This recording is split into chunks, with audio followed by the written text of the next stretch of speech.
오늘 수아 형제가 기도 담당인데, 수아 형제가 다음 주에 기도하도록 그렇게 하겠습니다. 자, 그러면은 오늘의 교리문답 출애굽기 20장 12절 같이 읽습니다. 부모를 공경하라. 그리하면 너의 하나님 나 여호와가 내게 준 땅에서 내 생명이 길리라. 아멘. 약속이 있는 명령입니다. 하나님이 약속을, 유익한 약속을 주실 때가 있고, 그 다음에 무서운 징벌을 내리겠다고 하는 경고의 말씀도 있어요. 때로는. 그렇죠? 그건 왜 그럴까요? 라고 물어보면은, 하나님께서 우리에게 말씀에 대한 순종을 받아내면 그에 대해서 보답으로 주시겠다는 뜻이 아니에요. 하나님은 우리에게 뭔가 받으셔서 내려주시는 방식으로 일하지 않으셔요. 왜냐하면 하나님은 우리에게 뭔가 받으실 만큼 뭐가 부족하시거나 필요로 하신 분이 아니에요. 하나님은 언제나 그리고 어디서나 완전하게 다 있으신 분이기 때문에 하나님은 우리에게 베풀어 주시기를 기뻐하시고, 말을 듣지 않는 연약한 우리들에게 채찍을 주셔서 경고의 말씀으로 바른 길로 인도해 내시려고 이렇게 주신 거예요. 그래서 용기를 줘야 되잖아요. 열심히 부모를 섬기는 자에게는 하나님께서 내가 이 땅에 사는 동안에 길게 살리라 라고 하는 그런 당근을 주셔서 열심으로 자기 부모를 공경하며 살도록 그렇게 하나님께 이끌어내셔요. 하나님께서 이렇게 부모와 자식, 그 다음에 그 자식의 자식이 이렇게 연대해 쭉 내려가면서 위로부터 하나님의 권위가 위로부터 흘러내려가는 거예요. 권위가. 그래서 윗부는 권위가 더 많아. 그래서 부모는 부모로서의 권위가 있는 거거든요. 그러니까 아무리 못 배우고, 우리보다 아무리 못 배우고, 아무리 인격이 나쁘고, 아무리 못된 사람일지라도, 세상에 다 인정하지 않는 그런 인격이 없는 우리 부모일지라도, 부모는 부모로서의 충분한 공경할 이유가 그분께 있으신 거예요. 왜? 하나님이 거기 두셨으니까. 이거 굉장히 중요한 겁니다. 그러면은 저 이 부분을 가지고 묵상을 했거든요. 이런 거예요. 어떤 사람이, A라는 사람이 저기 살고 있어요. 근데 이 사람 자식도 많이 두었어. 그리고는 사회적으로 덕망이 많이 있는 사람이에요. 그렇기 때문에 사람들이 다 존경하는 사람이네요. 이 사람이 자식들도 존경하고. 근데 이 사람이 어느 날 남모르게 아주 나쁜 짓을 저질렀어요. 이 사람이. 근데 몇십 년 동안 숨겨왔기 때문에 사람도 몰랐어요. 자식들도 모르고 아무도 몰랐어요. 그런데 사람들이 참 존경할 만한 사람이니까 떠받들었단 말이에요. 그런데 이 사람이 어느 날 그 죄가 딱 드러나게 됐어요.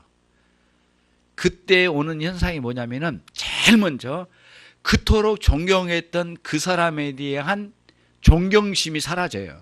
왜 그럴까요? 이유는 내 마음에 미움이 생겨서라기보다는 하나님이 그 사람에게 있는 권위를 걷어내셔 버린 거예요. 그게 무서운 거예요, 여러분. 정말 무서운 거예요. 그러니까 목회자가 타락을 했단 말을 많이 듣잖아요. 요즘 많이 듣는 건데, 일단 딱 그러면은 목회자의 권위가 팍 떨어져요. 거기서 지워버려요. 근데 껍데기만 있겠죠. 목회자니까 목회자의 이름은 가지고 있을 거 아니에요. 근데 그 사람이 가지고 있는 권위를 없애버려요. 권위를 허물어버려요. 권위를 허물으면 자신 안에도 권위가 떨어져 버리고 다른 사람이 볼 때도 권위가 없는 거예요. 그러니까 참 비참한 건 뭐냐면은 부모가 부모의 권위를 잃어버렸을 때 오는 현상은 엄청나게 문제죠. 근데 하나님께서 벌을 내리셔가지고 부모의 권위를 띄어버리면은 하나님의 벌이지만, 그렇지 않은데도 자식이 부모의 권위를 억지로, 하나님이 떨어뜨린 것도 아닌데, 하나님이 거둬가신 것도 아닌데 부모의 그 권위를 땅에 떨어뜨린다? 하나님이 이거는 아주 엄벌을 내리시겠다는 거예요. 이거를 굉장히 큰 문제라는 거예요. 그래서 명령을 내리신 거예요. 나 여호와가 너의 부모의 권위를 떼어내리기 전까지는 네가 끝까지 부모를 공경해야 하느니라. 그 명령을 내려주신 거예요. 한마디로 말하면. 그럼 무슨 뜻이냐면은 너의 부모의 권위는 너의 부모가 권위를 붙잡고 있는 게 아니라, 나 여호와가 너희 부모가 아무리 못나고 못 배우고 인격이 안 좋더라도 나 여호와는 너의 부모의 그 위상과 너희 부모의 권위를 너의 부모에다 놔뒀느니라. 너는 1mm도 1cm도 옮길 자격이 너에게는 없느니라. 나 여호와가 지키노라. 이런 뜻이에요. 엄중하게 부모의 권위를 잡고 계신 거거든요. 또 이런 거 있어요. 여기서는 이제 함의적 뜻이 있다란 말이 있거든요. 함의적 뜻. 그러니까 예를 들면은 부모 공경이라면 부모 공경이구나. 이거는 드러난 뜻이잖아요. 근데 그 안에 숨어진 뜻이 또 하나 있어요. 뭐냐면은 일반적으로 내 부모가 아니더라도 내 부모처럼 연장자 되신 분들에 대한 공경심을 놓치지 말라. 그게 함의된 뜻입니다. 이 본문에서는. 이게 5계명에서 그 뜻이 있어요, 여러분. 그래서 사회생활을 하더라도 윗사람 윗사람으로 대할 줄 알고 아랫사람 아랫사람 품어줄 줄 아는 이러한 그 남들이 소유하고 있는 그 권위를 인정할 줄 알고 밑에 사람을 아낄 줄 알고 이렇게 하면서 그 인간 관계를 아름답게 유지해 나가는 것을 하나님께서 물질의 질서만이 아니라 사람들과의 인격적 관계에도 질서를 주신 거예요. 예. 만약에 여러분이 어느 집에 갔는데 아들하고 부모하고 말을 막 놓고 막 산다든가, 그렇고 또 부모하고 자식 간에 심지어는 욕설에 가까운 말을 하면서 산다든가, 그러면 여러분 딱 들어간 순간에 굉장히 느낌이 올 거예요. 이거는 완전히 집안이 망가진 집안이구나. 그거를 느끼지 않겠어요? 예. 어느 집이 그런 거 보면은, 예, 부모에게 막 대들고, 심지어는 부모를 밀치고, 막 이런 거는 아주 극악무도한 죄악으로 본 거예요, 이거를. 그래서 하나님께서 여러분 실제로 가나안 땅으로 들어갔는데요. 어떤 젊은 아이가 부모를 때리고 부모를 향해서 욕설하고 부모를 때렸어요. 그래서 그거 문제가 막 사람들에게 큰 문제가 돼가지고 이 사람 저 사람이 웅성웅성했어요. 그래가지고 모세에게 알려줬거든요. 이런 문제가 있습니다. 어떻게 해야 되죠? 그래서 모세가 이제 기도를 해요. 하나님이 그를 즉각적으로 그를 처형을 내려라. 처형을 내리라고 그래요. 그래서 그러면서 하나님께서 그의 목숨을 끊으라고 이렇게 말씀하셔요.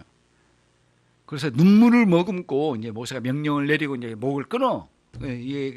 처형을 내리는 장면이 나와요. 그때 아주 굉장한 충격을 먹었어요. 이제 실제로 부모 공경의 죄가 뭔지를 만방에 보여주면서 하나님이 세운 권위를 인간이라고 하는 벌레 같은 인간이 그 권위를 끌어내리려고 하는 완악한 하나님의 권위의 도전장으로 봤던 거예요. 도전장을 내민 거 봤던 거예요. 처형을 내리신 거죠. 그런 그림이 이 안에 있습니다, 여러분. 그래서 성경을 보면 볼수록 들어가면 들어갈수록 참으로 하나님이 신비하게 이 질서를 허락해 주신 거구나. 그리고 그 질서 안에 다 존재되는구나, 이게 흐름이. 근데 TV 9시 뉴스에 나와요. 이렇게 뭔가 좀 사고가 나고 막 사람이 사람을 죽이고 사람이 뭐 사기를 치고 이런 것 그런 데를 보는데 그게 권위의 질서가 깨지는 현상들이에요. 하나님이 놔둔 질서가 깨진 거예요, 그게. 그럼 거기에 오는 현상이 뭐냐면 그 형벌로 엄청난 감당할 수 없는 통증이 이제 그 안에 내습을 하요. 내습. 예. 감당할 수 없는 괴로움과 인생의 허망함과 분노와 살인적 감정과 미움과 사람을 향한 그런 그 복수심 이런 것들이 꽉 차게 만들어요. 그러니까 결국에는 스스로 견딜 수 없는 상황으로 만들어버린 거예요. 하나님 벌을 내리신 거예요. 그거를 여러분들이 지금 전체적으로 이 내용은 지금 안 들어갔는데도 벌써 이 정도로 부모 공경의 의미가 있다라고 생각을 하면 이게 하나님이 얼마나 중요했으면 인간들과의 관계에 첫 번째 계명이다 올려놨겠냐고요. 예, 6개 계명이 4계명 다음으로 6개 계명, 5계명, 10계명까지 이렇게 있잖아요. 인간들과의 관계에 제일 먼저 첫 번째 순서로 올려놨어요. 내 부모를 공경하라. 이거보다 큰 게 없어요. 그리고 이제 유대인 입장으로 가볼게요. 유대인들의 관계에서는 신앙의 전수를 부모로부터 절대적으로 받았어요. 부모. 예. 1차적으로 부모가 책임을 져요. 그 신앙에 대해서.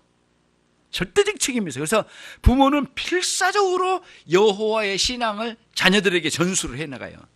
근데 불효를 한다, 공경하지 않는다 그러면 그 신앙이 딱 끊겨. 그래서 유대인들에 있어서 부모 공경을 안 한다라는 것은 무슨 뜻일까요?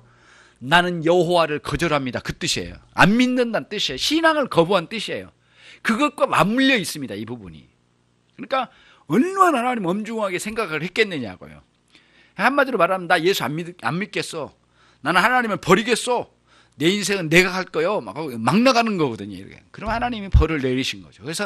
그래서 부모 공경이 그렇게 중요할 수밖에 없는 거예요. 신앙의 그 전수의 통로가 부모 공경이라고 하는 중요한 통로를 통해서 온다. 요 논리 안에 여러분들이 본문을 봐야 됩니다. 이 부분을. 그래서 그만큼 이제 의미가 크죠, 사실은.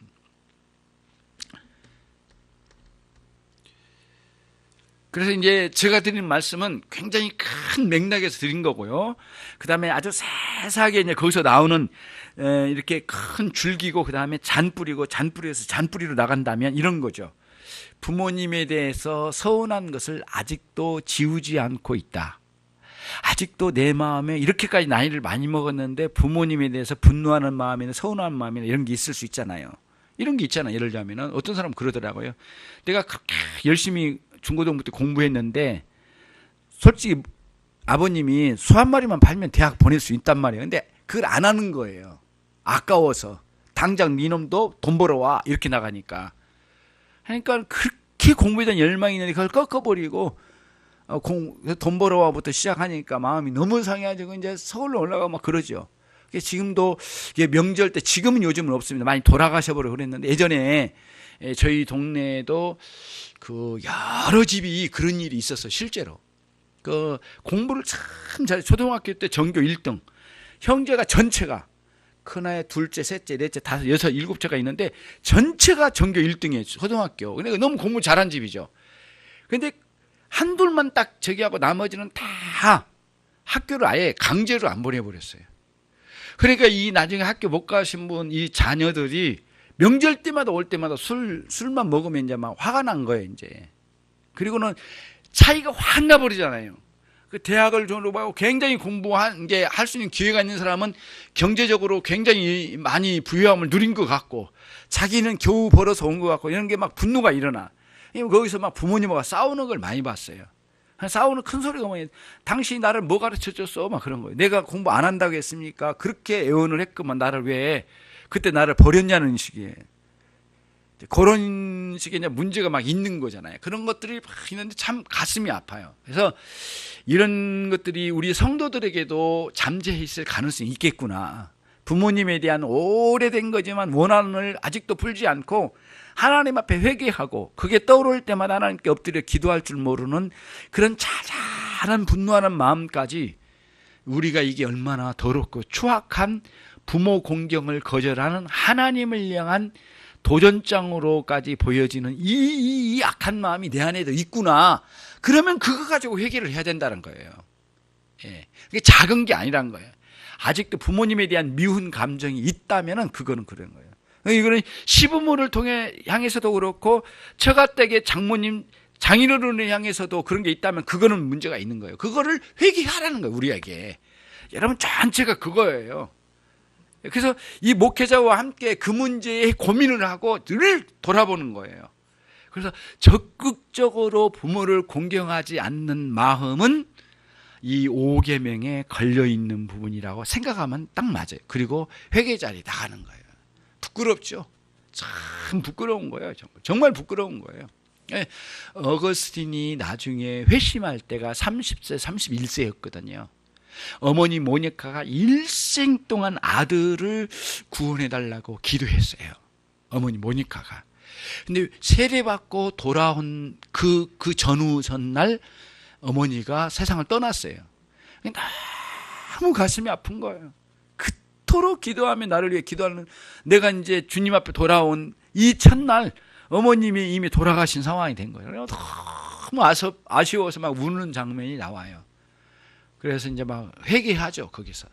그런 장면이 고백록에 나옵니다. 이번 어머니 러거스의 고백록은 여러분 꼭 한번 읽어봐야 될 책이기는 어렵긴 하지만 읽어봐야 될 책인데 여러분과 저의 일생의 과정이에요. 그래서 아주 어릴 때부터 지금까지 현할 수 없는 많은 죄악이 있는데 그게 왜 거기서 일어났는가, 그 다음에 그걸 왜 회개하지 않았는가, 그것은 하나님을 향하여 무슨 도전인가, 이런 거를 쭉 신학적으로 풀어서 썼어요. 그래가지고 그 행간에 다섯 몇 세 때 이야기, 그 다음 청소년 때 저지른 죄악, 그 다음 남의 집에 배밭에 가서 배 따먹는 죄악, 여기 있어요. 그래서 익지도 않는 배를 따가지고 몽땅 땄는데 하나도 먹어본 것이 없었다. 근데 나는 그 배를 따기를, 익지 않은 배가 뭔지 아시죠? 유난히도 과일 중에 배는 익지 않으면 맛이 하나도 없습니다. 다른 거는 식이라도 안 돼, 신 것도 없어요. 맹물도 아니고 정말 입에 대기 어려울 정도로 심심한 게 배입니다. 이 익지 않은 배가 그거거든요. 이 옛날에 남의 집에 따먹지는 않았지만 떨어지는 배를 한번 먹어본 적이 있어요. 우물가에 많이 쏟아지면은 배고프니까 따가지고 먹어봤는데 정말 맛이 없어요. 다시는 먹고 싶지 않을 정도로. 근데 익으면은 이제 배가 굉장히 담즙이 많잖아요. 달고 당분이 많이 있는데 아무튼 그 내용이 나와요. 하나도 먹을 수 없는 배, 익지 않은 배를 땄는데 오전 내내 열심히 땄습니다. 그건 뭘까요? 먹고 싶어서가 아니라, 배고파서가 아니라 내 안에 있는 죄가 도적질을 조장하고 이 죄가 도적질을 하면서 이 죄가 즐기고 있더라는 거예요. 자기 안에 욕망이. 그게 그거였습니다. 그런 고백을 나중에 한 거예요. 처음에는 몰랐다는 거예요. 그래서 16, 17살에 친구들과 돌아다니면서 그 짓을 했더라. 그런 장면이 나오고 또 이런 장면이 나와요. 부모에게는 거역을 많이 했는데 그 얼마나 친구를 좋아했는지 미치도록 친구를 만났답니다. 그 친구 하루도 안 보면 못 견뎌요. 근데 아주 젊은 나이에 하나님께서 친구를 데려가셔버려요. 너무 충격을 먹어야 하나님께 매달려요. 하나님, 왜 이 친구를 데려갔습니까? 막 날마다 울어요. 날마다 친구 때문에. 그래서 부모님 돌아가신 것보다 더 많이 울어요. 이 어거스틴. 그런 것에서 인간 안에 흐르고 있는 죄, 시대적 나이대를 따라서 흐르고 있는 이 죄악상이 뭔지에 대한 고달픈 그런 고뇌에 찬 그 회개의 역사가 있는 걸 보게 된 거죠. 내용이 좀 가긴 했는데 부모 공경으로 돌아갑니다.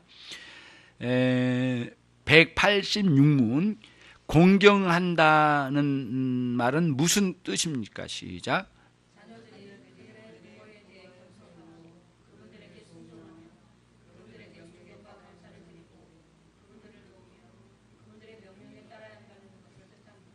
저는 이 생각을 했거든요. 부모님이 옳지 않으면 정확하게 따져서 정확하게 말씀드리는 게 옳다라고 하는 게 젊은 날에 그쪽에 좀 프로테지가 더 갔었어요, 솔직히. 근데 나이를 먹을수록 그게 죽어져요. 그리고 뭐냐면은 부모님이 분명히 틀리긴 했는데 공경한 마음을 잃지 않게 해서는 틀린 것 자체를 말할 때도 굉장히 겸손하게 말해야 된다. 어머님 그것도 모르세요? 이렇게 말할 수가 없다는 거예요. 우리 솔직히 그러지 않았나요, 여러분? 엄마 그것도 몰라? 그래서 나이를 많이 드신가 문제가 많네, 막 이런 식으로 하는 거예요. 예. 그것도 잊어먹었어 벌써? 막 이렇게 그런 이제 굉장히 잘못하면은 이 안에 그 말의 뉘앙스에 뭐가 나오냐면은 부모에 대한 겸손한 태도를 잃고 있는 나 자신을 볼 가능성이 많아요. 굉장히 위험성이거든요. 나는 누구를 생각한 게 나 자신이 우리 부모님에게 했던 거를 생각해요. 솔직히 많이 따졌어요. 옳은 건 옳아야 되고 틀린 건 틀린 거라고 해야 되지 않는가 봐, 이런 생각이 컸는데, 그거는 내가 어떤 면은 맞는데 결국에는 맞는 거 가지고 틀려버린 쪽으로 가더라고요, 내가. 그래서 지금 나이를 먹어가면서 돌아보니까 이게 전부는 아니었다. 맞는 말이다. 네 말은 맞다. 맞긴 맞는데 맞는 거 가지고 너 잘난 체 할 가능성이 많다. 이런 게 굉장히 지금 돌아보니까 그래요. 분명히 틀린 것 같아. 맞아. 틀린 것이 맞는데도 그렇게 틀렸다라고 막 면상에다 대고 막 말하기가 쉽지 않고, 그리고 어머님이나 아버님을 이렇게 끌어안아 드려야 될 상황이 이제 온 거잖아요. 예. 그래서 제가 부모님의 건강을 걱정을 이제 하거든요. 이렇게 전화상으로. 저는 솔직히 하루에 한 번 정도는 한 것 같아요. 저는 2번도 해요. 오전에 어머님, 오후에 아버님께 전화를 해요. 그러면 왜 저렇게 전화하냐? 그냥 했어요. 그리고 약 드셨어요? 먼저 인사. 그 다음에 이제 걱정하는 거죠. 다른 거보다는 그냥 이런 생각이 들더라고요. 내가 이 전화를 할 수 있는 게 몇 년일까 앞으로. 그 생각하니까 하루에 10번도 하겠더라고요. 그래서 이제 그냥 전화하는 걸로 부모님과 교제하고, 또 그냥 내 목소리를 그냥 드리는 거, 내 목소리를 들려드리는 것만으로도 그냥 인사가 되겠다는 생각이 들어요. 부모 입장에 가만히 생각해 보니까 그 외롭게 시골에 산속에 사시면서 뭐 어떤 소망이 있겠습니까? 그냥 건강 하나만 붙잡고 믿음 안에서 살아가시지만은, 그러니까 자식들이 많이 있지만은 우리 동생들이 어떻게 하는지는 난 모르겠어요. 그러니까 너 이렇게 해라. 나 그렇게 한 번 해본 적 없거든. 다 자유롭게 하니까. 나는 내 입장에서는 이제 그렇게 하거든요. 왜 이렇게 전화를 자주 하냐고 그러신 때도 있어, 사실은. 그래도 해야 되기 때문에 하는 게 좋아요. 너무 바빠가지고 막 지나갈 때도 있지만은 겸손을 갖는다는 게 참 어려워요. 그 다음에 내가 하고자 하는 게 강하기 때문에 순종이 너무너무 어렵더라고요. 난 이렇게 하고 싶은데 부모님 이걸 해래요. 나 친구가 약속해놨거든요. 지금 친구가 지금 기다리고 있어요, 밖에. 근데 부모님 지금 이거 해라는 거예요. 너무 힘든 거예요, 이 사이에서. 왜 나 상황을 알아주지 않을까? 내 세계는 다 죽고 어머님 세계만 있는 건가? 막 이제 불만이 많았고 원망도 많이 하고 사실 따지기도 많이 했는데, 지금 와 보니까 참 그 부끄러운 모습들이 참 많았다라는 생각이 들어요. 요즘은 무서울 정도로 부모와 자식 간에 부모님은 부모님이고 나는 나요, 막 이런 식으로 끊어놓고 생각을 하는 사람이 많잖아요. 그게 망령된 생각들이죠. 그분들에게 존경과 감사를 드리고 그분을 도와드리고, 또 그죠? 4번째, 일단 그분의 명령에 따라가고. 근데 이 명령이 대개 이스라엘 사람들의 관점으로 보면 신앙의 명령입니다. 야, 우리 주일 지키자, 예배 드리자, 꼭 이거는 빼놓을 수 없는 거야. 이렇게 명확하게 이거를 규정을 하고 이거는 양보하지 말아야 된다, 이렇게. 그렇죠? 자, 187문 계속해 보십시오. 시작.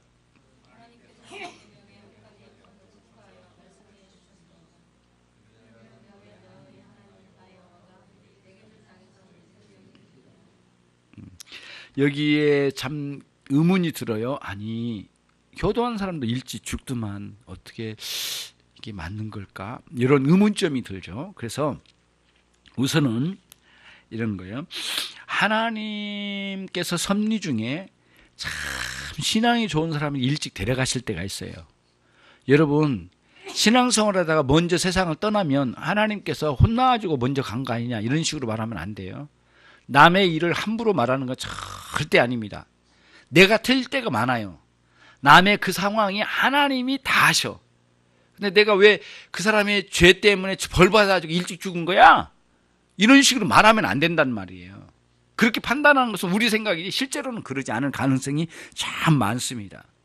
그래서 하나님이 놀랍게도 정말 신앙이 좋은 분인데 일찍 데려가신 사람 많이 봤어요. 나는 가까이서는 우리 여동생이 먼저 세상을 떠났거든요. 근데 내가 볼 때는 지금까지 우리 여동생 그 효순인데, 김효순인데, 효순이만큼 신앙생활 정확하게 한 사람 난 지금도 못 봤어요. 그동안에 여러 성도를 봤는데, 왜냐하면 24시간 계속 신앙생활 다 봤거든요, 나는. 예. 새벽 기도를 단 한 번도 빠지지 않아요. 예. 지가 다니는 교회 아니에요. 지가 다니는 교회는 쫙 안양이고, 지가 지금 새벽 기도 가는데 바로 앞이거든요. 근데 새벽 기도 그냥 한 게 아니에요. 내가 수첩을 한번 보여달라고 했거든요. 수첩에다가 손에 있는데, 제목을 다, 기도 제목을 딱딱 쓰는데요. 주일학교 선생이었거든요. 애들 이름 다 있어요. 애들 이름 옆에가 기도 제목이 다 붙어 있어요. 그거를 다 칠하고 또 넣고 지우고 또 칠하고 막 해가지고 걸레처럼 생겼어. 그거를 들고 다니면서 기도한 걸 봤거든요. 그래서 내가 따뜻거렸어요. 네가 진짜 신앙생활 제대로 한다. 나 전도사지만 나 너 못 따라간다, 솔직히. 내가 고백을 했어요, 여동생한테. 하나님 24살에 데려가시더라고요. 얼마나 마음이 아팠는지 몰라요. 예. 그래서 제가 이제 나만 잘 본 건가 그랬더니 그 교회 담임 목사님 오셔서 저에게 이야기해 주시더라고요. 우리 교회 가장 아름다운 신앙을 가진 사람이 김효선 자매인데, 김효선 선생인데, 당신이 개척이 아주 첫 번째 세례교인이고, 그리고 당신이 양육을 해가지고 세운 첫 번째 교사랍니다. 그러니까 얼마나 좋아했는지 몰라. 근데 갑자기 사고로 세상을 떠나니까 제일 많이 웁디다. 이 담임 목사님이. 내가 진정시킬 정도였어요, 막. 성도들이 다 와가지고 막 엉엉 울고, 난리가 아니었어요, 막. 그래서 그분들을 뜯어 말리느라고 내가 힘들 정도로. 그렇게 가슴이 아프더라고요. 하나님이 91년도인가요? 91년도인가 2년도인가 그때 1월 달에 세상을 떠났죠. 하나님이 데려가셨는데, 내가 거기에서 굉장히 의아심이 났어요. 하나님은 효도예요. 이 여동생이. 근데 효도도 잘했어요, 또. 우리 부모님들 일관된 말이 그거야. 가장 여섯 녀석들 중에 가장 효도 잘한 딸이다, 얘가. 말도 잘 듣고 한 번도 엄마 아빠 거절을 안 했대. 예. 더 충격적인 게 뭐냐면, 이제 죽으면 통장 정리하잖아요. 그때 당시에 90년대에 이제 500만 원이 이렇게 있었어요. 굉장한 돈이었거든요. 소 2마리인가 샀어요, 아무튼. 굉장히 너무너무 마음이 아파하고 어머님이 막 그거 붙잡고 울고 또 그러셨거든요. 은행에 가면서 많이 울기도 하고 막 그랬던 적이 났는데, 그렇게 끼면서 저는 뭐 다 떨어진 운동화 신고 다니면서도 그렇게 했던 거. 저는 혼자서 스스로 와가지고 여기서 대학도 이제 스스로 나오고 이렇게 하면서 신앙생활을 가장 모범적으로 하는 아름다운 그런 모습을 제가 보고는 충격을 먹었거든요. 근데 혼란이 왔어요, 조금. 그 부모 공경하면 장수한다는데 이게 어디서 어떻게 된 건가? 그냥 의문점이 많이 들어요. 솔직히 이 5계명은 저에게 좀 어려운 계명이었어요. 그때 당시에는. 나중에 알고 보니까 하나님이 필요한 자, 또 하나님 원하셔서 일찍 데려간 자도 있더라. 그러나 일반적으로는 효도한 자에게는 장수의 선물을 주신다. 약속을 하셨어요. 그런데 이제 이런 개념에 장수에는 이런 게 있어요. 가치가 있는 장수가 있습니다. 단 하루를 살더라도 가치 있는 장수, 생명. 그 다음에 100년, 200년을 산다고 해도 아무 쓸데없는 200년의 100년의 세월이 살 수가 있단 말이에요. 그래서 가치로운 장수의 개념이 여기에 개입돼야 된다, 하나. 그 다음에 또 하나가 있어요. 사회적 장수라는 게 있습니다. 무슨 뜻이냐면 가나안 땅에 이스라엘 백성들이 거기 머물러 있게 하는 사회적 장수 개념. 요거를 같이 가지고 가면서 이 본문을 봐야 된다라고 하는 주장하는 사람도 있어요. 근데 다 틀린 건 아니에요. 근데 그게 다 맞는 것도 아니야. 하나님이 때로 데려가실 때도 있으시니까.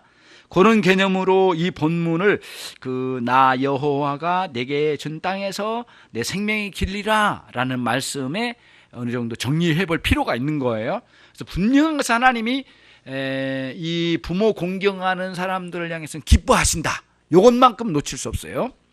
자, 그 다음 그 다음에 쭉 넘어가면은요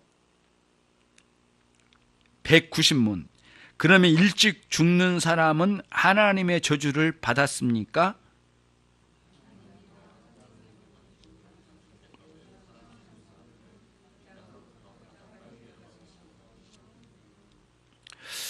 참 알 수 없는, 그냥 인간의 길은 하나님이 정하신 일이라 정말 헤아리기가 어렵습니다.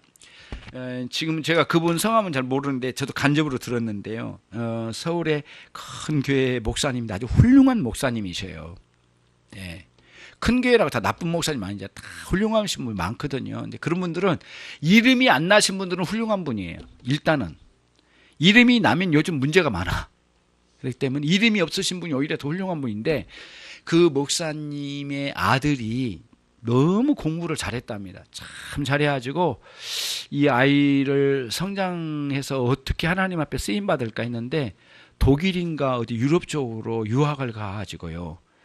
그 어려운 시기에 그 어려운 박사학위를 받아왔답니다. 그래가지고 이제 한국의 신학교에 이제 교수직으로 갈 자리가 많거든요. TO가 여러 군데 있었대 당시에. 요즘은 뭐 빡빡한데. 그런데 갔다 와가지고 국내 여행을 하다 열차 타고 죽은 거예요. 돌아와가지고 얼마 안 돼가지고 이 아버지 목사님이 너무 충격을 먹은 거예요. 그러니까 매일 우신 거예요. 울어. 매일 울어요. 그토록 많은 거를 다 쏟아부었고 그토록 많은 걸 준비해서 입고 왔고 또 기다리고 있는 양떼들이 있는데 어떻게든 목회지에 가서 많은 양떼를 목양을 해야 되는데 그때 준비해온 그거는 어떻게 란 말입니까? 너무 하나님께 아쉬워하고 지금 몇 날 며칠을 울더래요 목사님이. 예. 하나님이 하신 일을 우리는 알 수가 없죠. 하나님 하신 일 알 수가 없어요. 제가 아는 장로님의 그 아들이 전도사님이었는데 이분도 이제 아주 젊은 나이에 심장마비로 저녁에 잠자다가 그냥 아침에 깨우러 갔는데 죽어 있는 거예요. 너무 가슴이 아픈 거죠. 뭐 형언할 수 없는 아픔이 막 있더라고. 그래서 위로해 드리고 왔었는데 아무튼 하나님이 하신 일이 있으시다는 거. 이거를 우리들이 다 알 수 없는 하나님의 역사를 보는 거죠.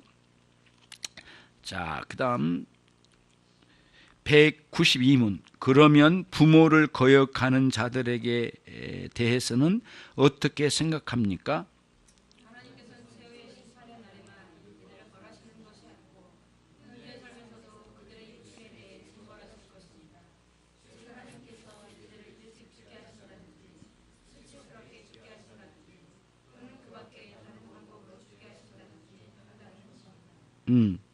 하나님이 벌을 내리시겠다라고 하는 거예요. 거기에는 다양한 수만 가지죠. 벌을 내신 방식은. 근데 그래서 우리들이 이제 이런 거예요. 그리스도 안에 들어와 구원과 생명을 누리는 사람들은 하나님 우리를 끝까지 놓지 않냐고 인도하신다라고 하는 굉장한 하나님의 선하심에 대해서 눈을 떠야 됩니다. 모든 유익한 것은 하나님으로부터 왔어요. 모든 선한 것은 오로지 하나님께로부터 왔어요. 그리고 모두 더럽고 추하고 악한 것은 마귀의 세력으로부터 왔어요. 우리의 부패한 본성으로부터 왔어. 그래서 여러분에게 생각이 떠올라요. 두 가지가. 하나는 선한 생각, 하나는 안 선하지 않는 생각이 떠올라. 그럼 정확하게 갈라낼 수 있어야 돼. 이거는 육체의 부패한 본성에서 나온 생각이다. 아무리 내가 정당하다 하더라도 그 나쁜 생각들은, 그 다음에 내게 떠오르는 선한 생각은 모두 하나님으로부터 왔다. 이런 확신을 가지고 분별해내는 그런 분별력이 우리들 안에 있어야 되겠어요. 아무튼 하나님께서 어떤 방식으로든 심판을 내리실 거다. 193문. 하나님께서는 이 계명에서 특히 가나안 땅에 관해서 말씀하는 것입니까?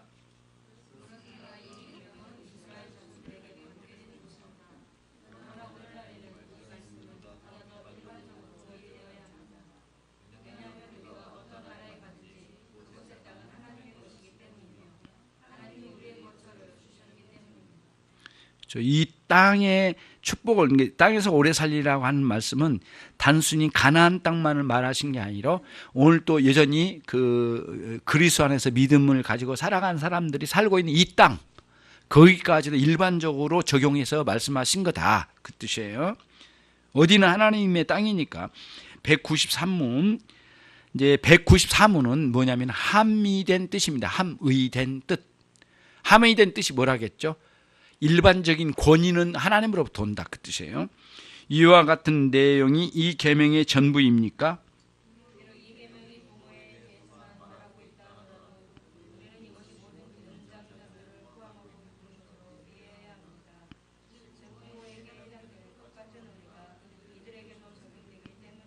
예, 연장자는 상전, 그다음에 윗분들, 그다음에 지도자들, 그 사람들이 가지고 있는 권위는 모두 하나님 주셨다는 거예요.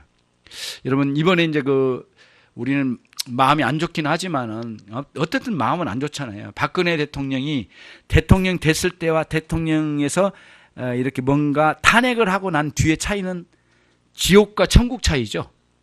엄청난 권위와 함부로 누구도 대들 수 없는 권위를 가지고 있는 대통령이 권위가 있었지만은 탄핵이 딱 되고 난 뒤에는 감옥수에 바로 들어가잖아요. 예. 없어요. 공무원 중에 그렇게 직급 높지 않는 교도관이 질질 끌고 가. 예, 옛날에 무슨 버스를 타요. 대통령의 그 엄청난 그런 관용차를 타지. 버스에 타는 일이 어디 말이 됩니까? 근데 그 버스를 자기 발로 걸어서 올라가. 못 올라가니까 밀어주고 땡기고 막 해가지고 어디 함부로 교도관이 대통령이 몸을 손대. 말도 되지 않는 소리거든요. 예, 함부로 손댔다간 죽을지도 모르는 사람들이잖아요, 예전에는. 근데 지금은 그 사람들 질질 끌고 가. 예. 예. 그리고는 요리 와라고 지시하고 요리 와라고 막 와라고 땡기고 막 그러잖아요. 거기가 머물렀거리 있으니까 이쪽으로 와서 앉으라고 막 이러잖아요. 그러니까 야, 이거 그거 보니까 앞뒤가 막 혼란이 오지만은 권위가 있음과 없음 사이는 엄청난 큰 차이가 있다. 하나님이 권위를 허물어 버려요. 이렇게 벌을 내리실 때는 제일 먼저 그가 가지고 있는 권위를 허물어 버려. 그러니까 아무리 일반적인 인생이라도 일반적인 인간이라도 다 사람으로서 권위가 있거든요. 근데 먼저 죄를 범한 거에 징계를 냈더니 권위를 먼저 허물어 버리고 단 다음에 어디로 가? 감옥소로 가든가 벌을 받거나 그렇게 되잖아요. 반드시 그걸 꺾어버리거든요, 하나님이. 그러니까 그 누구에게나 권위가 있어요. 그 사람의 존재에 맞는 권위가 있으니까 하나님이 그걸 붙들고 계신다는 거예요. 다 한 사람 한 사람. 우리가 이렇게 살고 있지만 다 각자 개인적인 권위가 다 있어요. 그 사람으로서 존경을 받으며 살아갈 가치가 있는 거고. 근데 그 가치를 떨어뜨려 받아 버려버려요. 그러면 바로 감옥소나 엄청나게 멸시를 받거나 완전히 사람 취급 안 받는 그런 식으로 돼버린다는 거예요. 예. 그게 이제 엄청 무서운 일이죠, 사실은. 하나님 그렇게 해 나가신다는 거예요.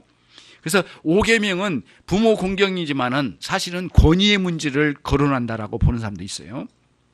어떤 원리입니까? 시작. 그것은 하나님께서 그들에게 권위를 주셨기 때문입니다. 즉 하나님이 주신 권위가 아니면 아버지나 왕이나 그 밖에 어떤 연장자에게도 권위가 있을 수 없기 때문입니다. 너무너무 무서운 것은 그 사람 안에 있는 권위가 없어져 버릴 때. 보통 비극이 아니죠. 예, 사람이 사람 취급 못 받아버린 경우 우리가 이런 눈에 보이지 않는 각자의 권위의 질서가 있구나. 거기는 하나님이 이거를 붙들고 계시구나 라고 하는 거를 항상 염두에 두면서 이제 우리도 그런 거예요. 지금 내가 저 사람 다 한 사람 한 사람 인간으로서 사람 존재 자체로서 감사하고 귀하고 존귀한 사람들이에요. 가치가 있고. 그러니까 누구나 다 그런 가치를 부여해서 존경하고 사랑해 줘야 되겠죠. 예. 그거를 하나님이 내려주셨으니까. 그거는 흔들 수 없는 거니까, 우리가.